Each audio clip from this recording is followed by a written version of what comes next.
Welcome back, everyone. Well, there's been a lot of attention lately on about a lesser-known side effect from COVID-19, tinnitus. It's a constant ringing in your ear that can be absolutely debilitating. Stephanie Whitfield connects the dots. A new study suggests a surprising number of coronavirus patients are suffering from issues with their hearing. Let's connect the dots. The research out of the University of Manchester in Britain found nearly 15% of COVID patients reported tinnitus, a ringing in the ears. Nearly 8% reported hearing loss, while just over 7% suffered from vertigo. Hearing problems can be caused by other viruses like measles and mumps because they damage the sensory cells in the inner ear. It isn't clear why COVID-19 could cause ear issues, and it's not clear how long those symptoms last.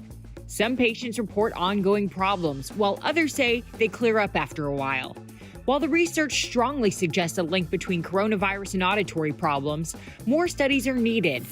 Right now, there's a year-long study being conducted in the UK to investigate the long-term impact on hearing in coronavirus patients.